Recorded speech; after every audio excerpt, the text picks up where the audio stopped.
প্রথমে দিয়ে দিচ্ছি তেল। তেল গরম হলে দিয়ে দিব এইভাবে কুটে রাখা মুরগির মাংস। এখন মাংসগুলো লো ফ্লেমে ভেজে নিব।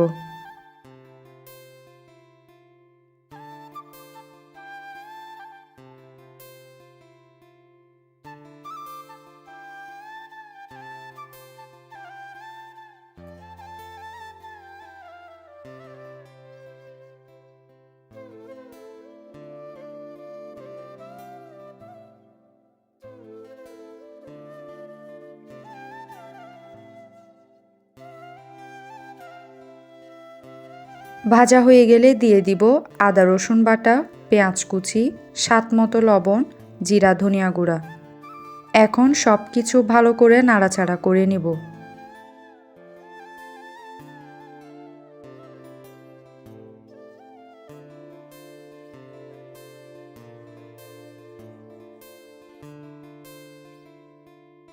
দিয়ে দিচ্ছি গরম মশলা, হলুদের গুঁড়া, লাল মরিচের গুঁড়া।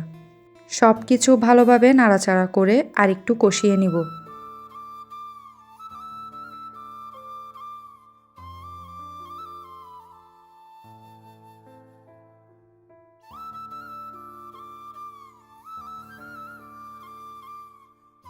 এখন দিয়ে দিব টমেটো সস, কাঁচামরিচ কুচি, ধনিয়া পাতা কুচি।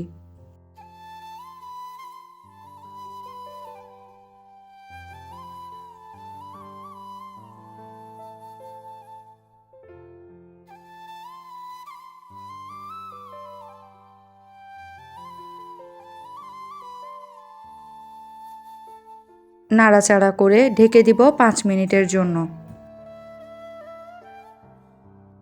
5 মিনিট পর নামিয়ে নিয়ে ঠান্ডা করে নিব।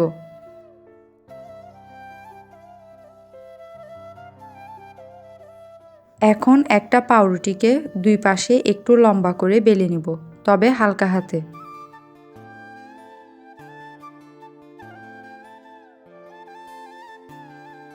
এখন দিয়ে দিব আগে থেকে করে রাখা কিমাটি।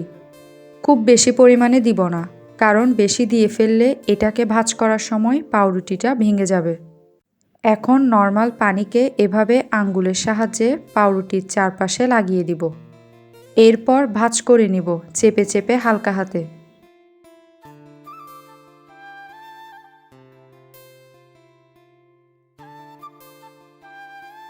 আমি বাকিগুলোও এভাবে করে নিব।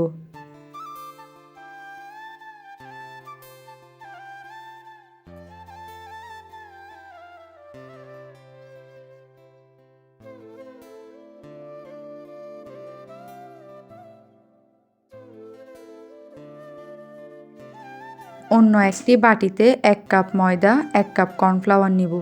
এরপর দিয়ে দিব স্বাদমতো লবণ, লাল মরিচের গুঁড়া, বেকিং পাউডার। অল্প করে পানি দিব। এখন একটা ব্যাটার তৈরি করে নিব। ব্যাটারটা খুব বেশি পাতলাও হবে না, আবার খুব বেশি ঘনও হবে না।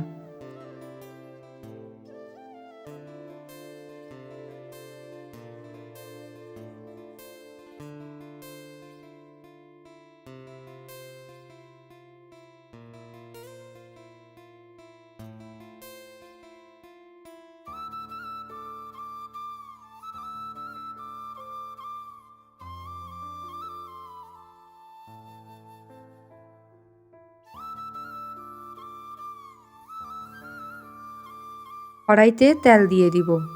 এখন পাউরুটিকে ব্যাটারে ডুবিয়ে আস্তে করে তেলে ছেড়ে দিব।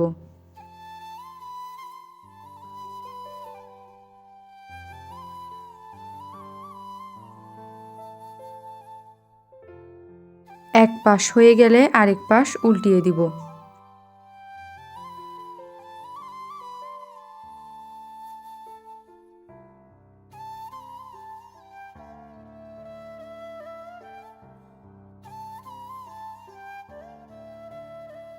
দুই পাশ ভালোভাবে হয়ে গেলে তুলে নিব।